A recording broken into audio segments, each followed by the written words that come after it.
پھر رحمت برکت لائے، جو رب کو راضی کر لے وہ بے شک جنت جائے۔ رب کا احسان ہے ماہ رمضان ہے، رب کا احسان ہے ماہ رمضان ہے، رب پہ مسکان ہے ماہ رمضان ہے۔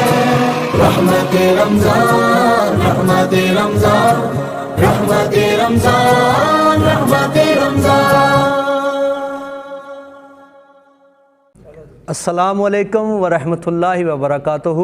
میں آپ کا ہوسٹ راشد علی رضوی قصوری آج ایک مرتبہ پھر ٹرانسمیشن میں حاضر خدمت ہے، خوبصورت چہروں کے ساتھ۔ آج ہمارے درمیان انتہائی خوبصورت شخصیت عالم دین تشریف فرما ہوئے ہیں، جناب حضرت علامہ مولانا قمر عباس مصطفی صاحب دامت برکاتہم العالیہ، اور ہمارے درمیان انتہائی خوبصورت مہمان تشریف فرما ہے خطیب ابن خطیب، امام ابن امام، جناب حضرت علامہ مولانا مفتی محمد غلام حی الدین امینی صاحب، اور ہمارے بہت ہی پیارے محمد عاشق حسین صاحب وہ بھی تشریف فرما ہے۔ ہمارے بہت ہی پیارے بھائی علی رضا صاحب سے ہم آج نعت رسول مقبول صلی اللہ علیہ وآلہ وسلم سنیں گے، تو میں دعوت محبت دے رہا ہوں جناب اپنے بھائی علی رضا صاحب کہ وہ آقا کریم علیہ الصلوۃ والسلام کی پاک بارگاہ میں ہدیہ ناز سے ہمارے دلوں کو معطر اور منور فرمائے۔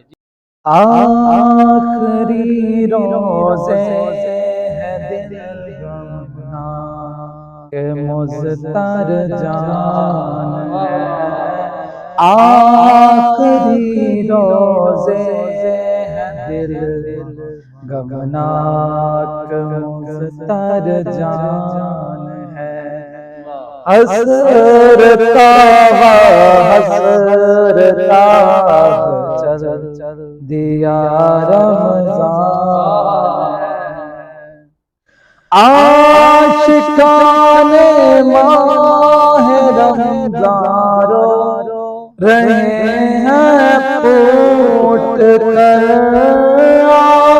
عاشقان ماہ رمضان رو رہے ہیں پھوٹ کر، دل بڑا بے چین ہے افسردہ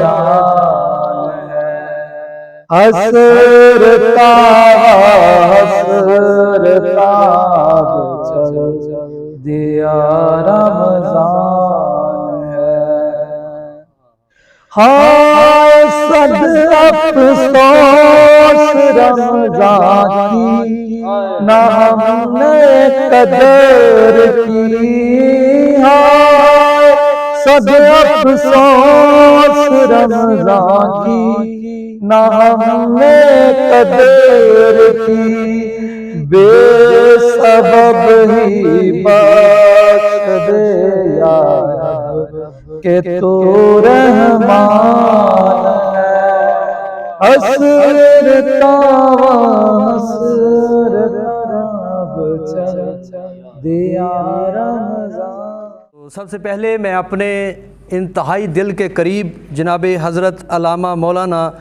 قمر عباس مصطفی صاحب کی طرف پہلا یہ خوبصورت ان کے بارے میں ہم سوال کریں گے کہ حضور آپ نے ابتدائی تعلیم کہاں سے حاصل کی؟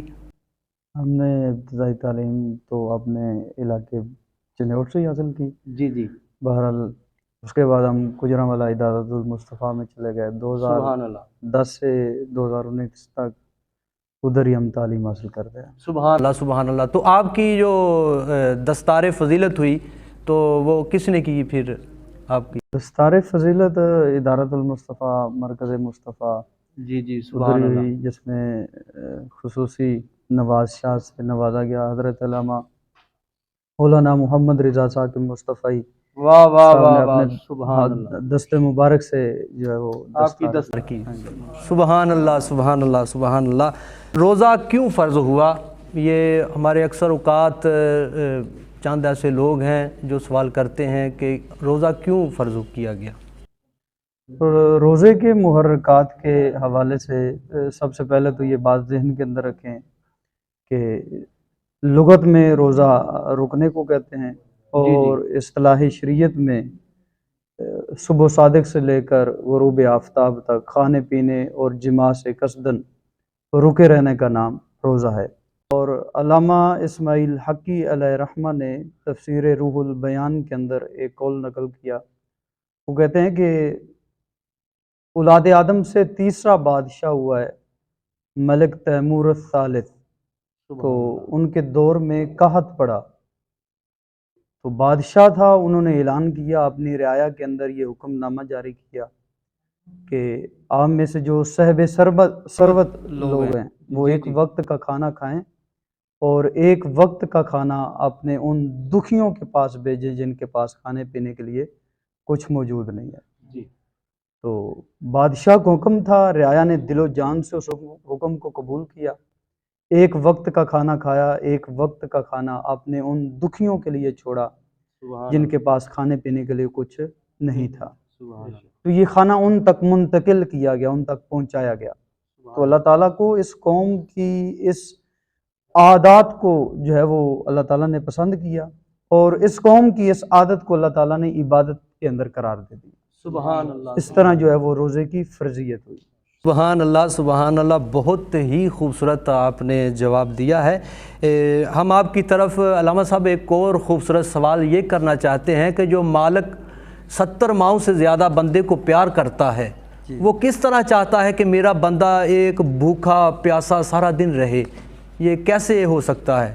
ہاں ماشاءاللہ، یہ سوال آپ کا بنتا ہے، کیونکہ ایک ماں جو ہوتی ہے اپنے بیٹے کے لیے اس کو اپنے گھر کے گھریلو کام بھی چھوڑنا پڑے تو پہلی فرصت کے اندر اپنے بیٹے کو دودھ پلاتی ہے، اور چونکہ ماں وہ ہستی ہے کہ جس کا دنیا کے اوپر کوئی نعم البدل ہی نہیں ہے۔ واہ واہ واہ واہ، سبحان اللہ۔ وہ ایک شاعر نے ایک پیراہے کے اندر ماں کے پیار کو جو ہے وہ سمیٹا، انہوں نے فرمایا کہ مدت ہوئی میری ماں نہیں سوئی تابش، واہ واہ واہ واہ، مدت ہوئی میری ماں نہیں سوئی تابش، میں نے ایک بار کہا تھا ماں مجھے رات کو ڈر لگتا ہے۔ سبحان اللہ، سبحان اللہ۔ علامہ اقبال کی کہانی بھی آپ لوگوں کے سامنے ہے کہ جب ان کو اپنی ماں کے انتقال کی خبر پہنچی تو علامہ اقبال ان دنوں دیار غیر کے اندر تھے، تو وہاں پہ بیٹھے بیٹھے علامہ اقبال نے ایک جملہ لکھا جو آج بھی کلیات اقبال کی زینت ہے۔ علامہ اقبال نے لکھا، آہ وطن میں اب کس کو ہوگا میرا انتظار، کون میرا خط نہ آنے سے رہے گا بے قرار، سبحان اللہ۔ آرزو لے کر تیری خاک مرکز پہ آؤں گا، اب دعائے نیم شب میں کس کو یاد آؤں گا۔ استاد سے کہنا پڑتا ہے کہ سر دعا میں یاد رکھنا، امام صاحب سے عرض کرنا پڑتی ہے کہ سر ہمیں دعا میں یاد رکھنا، لیکن ماں کو آج تک نہیں غالباً کہنا پڑا کہ ماں دعا کے اندر یاد رکھنا۔ ماں کے ہاتھ اٹھے رہتے ہیں، اور یہ ضروری نہیں کہ ماں رابعہ بصری ہو تو پھر ہی دعا قبول ہوتی ہے۔ واہ واہ واہ واہ، گوبر سے بھرے ہوئے ہاتھ بھی اٹھ جائیں تو اللہ کے عرش کو ہلانے کے لیے وہی ہاتھ کافی ہو جاتا ہے۔ واہ واہ واہ، تو یہ سوال تو ماشاءاللہ آپ کا بنتا ہے کہ جب ایک ماں گوارا نہیں کرتی کہ میرا بیٹا بھوکا بھی رہے اور پیاسا بھی رہے، تو مالک نے کس طرح چاہ لیا کہ بندہ میرا ہو اور بھوکا بھی رہے اور پیاسا بھی رہے۔ تو پھر آئیے ماں کی گود میں چلتے ہیں، ماں سے ہی پوچھتے ہیں، جب بیٹا بیمار ہوتا ہے تو اس وقت ڈاکٹر کے پاس جاتی ہے اور کہتی ہے کہ اس کے لیے دوائی تجویز کیجیے، سبحان اللہ، اور ڈاکٹر جو ہے وہ کڑوا شربت دیتا ہے کہ اس کو یہ پلائیے۔ اب بچہ شربت پیتا نہیں تھا، لیکن ماں کی محبت ہے، اس نے بچے کے منہ کو کھولا اور اوپر سے جو وہ شربت اس کے گلے کے اندر ٹپکا دیا۔ اب بچہ چیخے مار رہا ہے، رو رہا ہے اور شربت پینا نہیں چاہتا، لیکن ماں ہے کہ شربت جو ہے وہ اس کے گلے کے اندر اتارنا چاہتی ہے، اس کے منہ کے اندر ڈالنا چاہتی ہے۔ تو اس کا مطلب یہ نہیں ہے کہ ماں کا پیار ختم ہو گیا، اس کا مطلب یہ ہے کہ ماں جانتی ہے، بچہ نہیں جانتا۔ واہ واہ واہ واہ، کیا ہے؟ سبحان اللہ۔ ماں جانتی ہے، بچہ نہیں جانتا۔ ماں کو پتا ہے کہ یہ شربت پیے گا، اس تکلیف سے گزرے گا تو شفا ہوگی، اس لیے بندہ نہیں جانتا کہ بھوکا اور پیاسا رہنے کا مطلب کیا ہے، لیکن وہ مالک جانتا ہے۔ کیا خوبصورت، کیا خوبصورت آپ وہ نے مالک لفظ فرماتا ہے، اس نے نتیجہ نکالا، اس نے کہا لعلکم تتقون، جب تم بھوکے رہو گے، پیاسے رہو گے تو اس کا نتیجہ یہ نکلے گا کہ تم متقی بن جاؤ۔ علامہ صاحب آپ نے بہت ہی خوبصورت مغز پیش کیا اور ماں کی دلیل دے کر رب کائنات کی طرف آپ نے سفر کیا۔ یقین مانیے گا ہمارے دلوں میں اللہ پاک اپنی ماؤں کی محبت اور زیادہ سے زیادہ ہمیں ماں باپ کا احترام کرنے کی مولا توفیق عطا فرمائے۔ تو اگلا سوال ہم آپ کی طرف علامہ صاحب یہ کرنا چاہتے ہیں، کیا بھوکے رہنے سے تقوی حاصل ہو سکتا ہے؟ جی، اس کے بارے میں شیخ فرید الدین عطار علیہ رحمہ فرماتے ہیں کہ 3 چیزیں لے کر نفس کے اوپر حملہ کرو تو یہ نفس کنٹرول میں آ جائے۔ اذا جاء رمضان زلزلت الشیاطین، جب ماہ سیام آتا ہے، جب رمضان کا مہینہ آتا ہے تو سرکش شیاطین کو جکڑ دیا جاتا ہے اور بندے گناہوں سے باز آ جاتے ہیں۔ لیکن اس مقدس مہینے کے اندر بھی کچھ لوگ گناہوں سے باز نہیں آتے، تو اس کی وجہ کیا ہے؟ اس کی وجہ یہ ہے کہ شیطان تو باندھ دیا گیا لیکن نفس کی کمینگی ختم نہیں ہوتی۔ اللہ اکبر۔ اس لیے ماہ سیام کے اندر بھی جو ہے وہ انسان گناہ کرتا ہے۔ یہ بات ذہن کے اندر رکھیں، ہمارے 2 بڑے دشمن ہیں، ایک شیطان اور ایک بندے کا اپنا نفس۔ اب شیطان بڑا دشمن ہے یا نفس بڑا دشمن ہے، تو اس کے بارے میں علماء نے لکھا ہے کہ شیطان اتنا بندے کو ورگلاتا نہیں ہے جتنا اپنا نفس بندے کو برائی کی جانب لے کے جاتا ہے۔ چونکہ ماہ سیام کے اندر شیطان کو باندھ دیا گیا، لیکن پھر بھی بندہ گناہ کرتا ہے تو یہ اس کے اپنے نفس کا قصور ہے۔ تو شیخ فرید الدین عطار علیہ رحمہ فرماتے ہیں اگر اس نفس کے اوپر کنٹرول کرنا چاہو تو 3 چیزوں سے جو ہے وہ اس نفس کو کنٹرول کیا جا سکتا ہے۔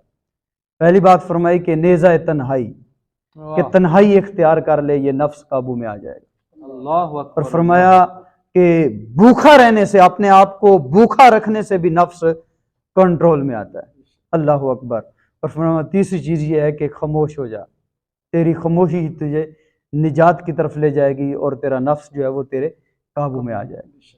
اور یہ رمضان کے مہینے میں ایسا ہی ہوتا ہے کہ بندہ بھوکا بھی رہتا ہے، پیاسا بھی رہتا ہے اور بعض اوقات تنہائی بھی اختیار کر لیتا ہے، اور دوپہر کا وقت ہے، گرمی کا موسم ہے، ٹھنڈا پانی پینے کے لیے دستیاب ہے، بندہ پھر بھی پانی نہیں پیتا۔ کیوں؟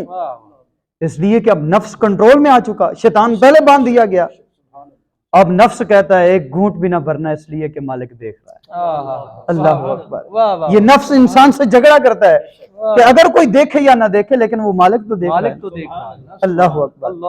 تو حضرت یوسف علیہ السلام کے ذہن کے اندر بھی یہی عقیدہ آیا کہ جب زلیخا نے حضرت یوسف علیہ السلام کو 7 کمروں کے اندر بند کر لیا تو کہا ہی تلک، اب تو آ جاؤ نا۔ تو حضرت یوسف علیہ السلام نے فرمایا تو اپنے بت کے اوپر بھی پردہ ڈال دیا، لیکن میرا مالک تو وہ ہے کہ جو 7ویں کوٹھڑی میں بھی دیکھتا ہے۔ تو ماہ سیام ہمیں یہ سبق دے کے جاتا ہے کہ تم جہاں بھی ہو تمہارا مالک تمہیں دیکھ رہا ہے، تو اس لیے بندہ جو ہے وہ پانی پینے سے بھی باز رہتا ہے اور نفس جو ہے وہ بھی کنٹرول میں رہتا ہے۔ سبحان اللہ۔ علامہ صاحب آپ نے بہت ہی خوبصورت جواب دیا ہے۔ ہم ایک اور آپ کی جانب سوال یہ کرنا چاہتے ہیں، کیا روزہ بھوک کا نام ہے؟ اگر بھوکا ہی بندہ رہے تو کس کس چیز کا روزہ ہوتا ہے؟ بھوکا رہنے کا نام روزہ ہے؟ بھوکا رہنے کا نام بہرحال جو اللہ تعالیٰ نے فرمایا صبح صادق سے لے کر جو ہے وہ رسول کریم صلی اللہ علیہ وآلہ وسلم نے فرمایا صبح صادق سے لے کر غروب آفتاب تک قصدن کھانے پینے اور جماع سے روکے رہنے کا نام روزہ ہے، تو یہی روزہ ہے۔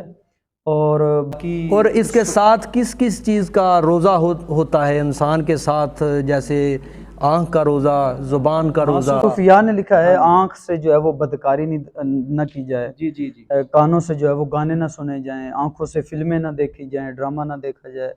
آنکھ کا اپنا روزہ ہے، دماغ کا اپنا روزہ ہے، کانوں کا اپنا روزہ ہے، زبان کا اپنا روزہ ہے کہ زبان سے ایسی کوئی لغویات نہ بولی جائیں۔ بہرحال ماہ سیام کا جو فلسفہ ہے وہ یہ ہے، ماہ سیام ہمیں ایک پریکٹس سے گزارتا ہے اور یہ ہمیں ایک سبق دے کے جاتا ہے کہ تم جہاں کہیں بھی ہو تمہارا مالک تمہیں دیکھ رہا ہے۔